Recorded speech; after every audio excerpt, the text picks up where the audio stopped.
Всем привет, мои дорогие! Сегодня у меня проект по утилизации старых джинсов, навеянный недавним роликом из серии «Джинсовые идеи». В комментариях к роликам кто-то писал, мол, это все красивые картинки, а в реальности будет все проще. Ну что ж, посмотрим. Моему ребенку, как и всем детям в школе, выдали ноутбуки в обычных одинаковых чехлах. Сын, конечно, попросил сшить ему что-то, как в роликах, чтобы ребята из класса были в восторге. Будем исполнять заказ. Я буду использовать обрезки джинсов. Вот такие всякие я приготовила. Ну, буквально несколько кусочков. Карманы. Внутренняя часть карманов, да, подкладка. Вот таких интересных цветов с надписями. Пояс. Думаю, этого будет достаточно. Несколько шлевок. Затем кожаные кусочки разных цветов, преимущественно коричневых, и металлическая фурнитура белого цвета, белого металла. Конструкция этого чехла будет максимально простой, без молний и прочих сложностей, чтобы ломаться было нечему. Ну, сами понимаете, дети, да, да и начинающие из вас тоже могли бы сшить что-то подобное. Итак, к делу. Сначала нужно определиться с размером чехла. Это размер ноутбука плюс по 1,5 сантиметра с каждой стороны. Так как ноутбук же не плоский, а еще внутрь будем вставлять... Давай компьютер. У меня сейчас рисование с матитой. Ах, матита у тебя, ну забирай. Да, спасибо. Искали недавно онлайн-курсы рисования для сына именно на русском. Погуглили, а предложений много, но выбрали мы школу Арт Матита. Потому что, во-первых, можно попробовать уроки бесплатно. А что сегодня бывает бесплатно? Ну, правильно, либо сыр, либо ничего. Во-вторых, мне понравилась подача материала, просто и понятно. Ну, потому что преподаватель и создатель школы Егор не просто художник-самоучка, да, он закончил Академию искусств, архитектурный институт, выпустил книгу по рисованию, занимается арт-терапией и уже много лет преподает рисование. Это вам не инфо-цыгане, как сейчас их называют. Да, человек живет искусством. Такого учителя и поискать еще надо. Я тоже попробовала полное расслабление, девочки, мальчики, и ментальная перезагрузка. На этом курсе мой ребенок занимается в своем темпе и с радостью выполняет домашние задания, потому что никто не наседает. Вы спросите, а нам-то это зачем? Ну, мы рукодельницы и рукодельники люди творческие, а любое изделие начинается с эскиза. Там уроки на разные темы, и композиция, и штриховка, и детализация. А может быть, вы захотите сделать портрет близкого человека. А может быть, вы будущий студент-дизайнер. Подтянуться перед вступительными? Почему бы и нет? Переходите в школу Матита по ссылке в описании, пробуйте сами. Повторюсь, есть бесплатные уроки, а также бывают всевозможные плюшки при регистрации. Я лично очень довольна и считаю, что рисовать лучше, чем сидеть с гаджетами. Итак, отвлеклась я, теперь продолжим. С размерами чехла определились. Да, я, по-моему, там не закончила фразу, для чего нам нужно по 1,5 сантиметра, потому что будет поролон для мягкости, а он также добавит объем. В качестве основы, на которой я буду творить красоту, я взяла джинсовую ткань. Это лоскуты штанин, уже стаченные вместе. Я ее уже подготовила, выкроила, отутюжила. И сюда, кроме 1,5 сантиметра с каждой стороны, я добавила по 0,75 на припуски. Так, вот ноутбук. Да, вот размер ноутбука. Вот в сложенном состоянии сейчас. Да, я вам покажу, чтобы было наглядней. Вот таким образом. Вот. Затем идет деталь подкладки. Она чуть меньше. Сейчас я ее тоже приложу. Так, вот здесь по 2-3 миллиметра она поменьше, а с этих сторон по 1 сантиметру. Ну, потому что вот здесь я просто загну и просто проложу строчку. Если тут будет махра, ну и хорошо, это даже и к лучшему. Затем поролон для мягкости. Толщина его 5 миллиметров. Это деталь без припусков. Они не нужны ни здесь, ни здесь, так как по бокам припуски вот джинсовой ткани и подкладки будут создавать толщину, то есть защиту, да. Но единственное, надо добавить сюда 2 сантиметра вот по этой длине, да, высоту ноутбука, потому что будет, ну вот листок у меня плоский, но я покажу примерно. То есть представьте, да, толщина и вот таким образом. То есть по размеру. Вот. Видите? Так. Еще нужен клапан. 2 детали. Одна деталь у меня, сейчас покажу, подлинней. Видите? Вот от этого угла сюда на полсантиметра длинней. Кто смотрит мои ролики, знает, зачем я так делаю, а кто не смотрит, вернее, кто не знает, смотрите мой ролик до конца, узнаете. Клапан я буду дублировать тоже поролоном, то есть прокладывать его внутрь, но ширина этого уже 3 миллиметра. Почему? Потому что он мягкий. Мне не надо, чтобы у меня клапан стоял колом, поэтому я беру мягкий поролон. Ну, можно фланель, например, да, в 2-3 слоя сюда проложить. Итак,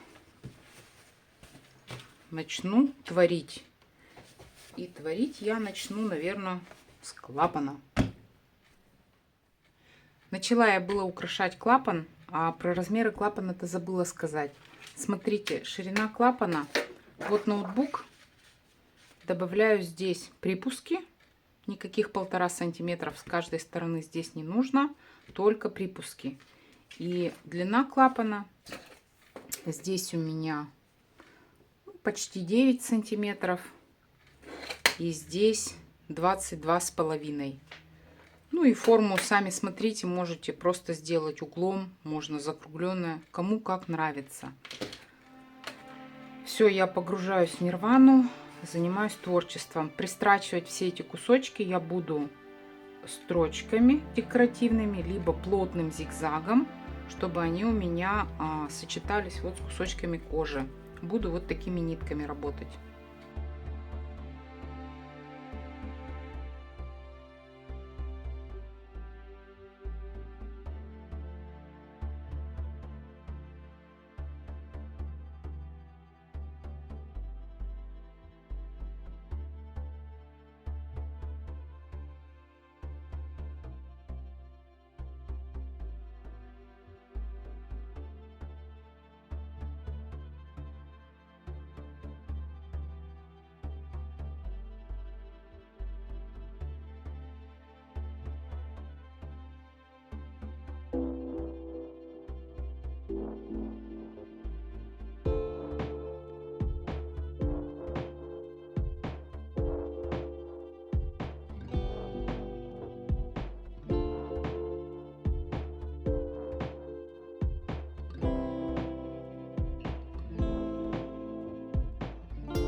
Чехол готов. Как вы видели, шьется он очень просто. По сути, это мешок с клапаном.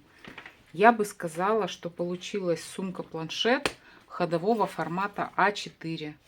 Карман для зарядки я не стала делать, так как зарядка есть у нас и дома, и в школе. Сшила я его за 2 вечера, и больше времени у меня ушло на установку вот этой всей фурнитуры. Теперь открою секрет, зачем верхняя деталь клапана была больше. Ну, тут, собственно, объяснять ничего и не надо. Если бы детали были одинаковые, то клапан стоял бы колом. А так он, ну вот, стремится, да, вот сюда вниз закрыться. Мама, это так классно!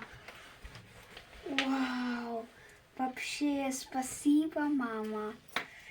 Очень Нравится, классно. да, тебе? Да, вообще. Ну все, завтра пойдешь в Я. школу. Это была реакция моего ребенка. Ну, а лучшей оценки мне и не надо. Сейчас я еще поработаю с фотошопом и покажу, как бы это выглядело на картинке, созданной искусственным интеллектом.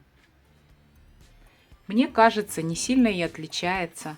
Так что все возможно, дорогие мои. Не надо бояться красивых картинок, а наоборот, нужно пытаться создать что-то похожее, постепенно, доводя свое мастерство до идеала. На этом я буду прощаться. Интересно будет почитать ваши комментарии, а также буду благодарна за подписку, лайк и если вы поделитесь моим видео. Всем желаю отличного настроения. До свидания!